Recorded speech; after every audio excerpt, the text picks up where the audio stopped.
રાજપરા પ્રાથમિક શાળાના આંગણે સવારે 9 વાગ્યે મામલતદાર જે.એલ. કામદારના વરદ હસ્તે ધ્વજવંદન કાર્યક્રમ યોજાયો હતો. ધ્વજવંદન બાદ મામલતદારે પ્રસંગોચિત ઉદ્બોધનમાં સ્વાતંત્ર્ય સેનાનીઓને યાદ કરી ગ્રામજનો અને વિદ્યાર્થીઓને દેશપ્રેમ તથા કર્તવ્ય પાલનનો સંદેશ આપ્યો હતો.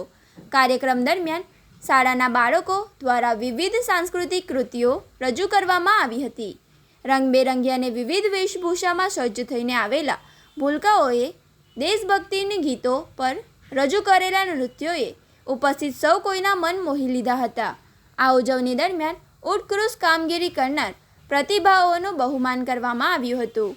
પૂરગ્રસ્ત વિસ્તારમાં સરાહનીય સેવા આપનાર બાળકો, ચિત્ર સ્પર્ધા અને શાળામાં ઉત્તમ હાજરી ધરાવતા તેજસ્વી વિદ્યાર્થીઓને પુરસ્કાર આપ્યા હતા. તાલુકાના પ્રતિભાશાળી શિક્ષકો, આરોગ્ય કર્મચારીઓ તેમજ નિષ્ઠાપૂર્વક ફરજ બજાવનાર વિદ્યુત વિભાગના કર્મચારીઓનું વિશેષ સન્માન કરવામાં આવ્યું હતું.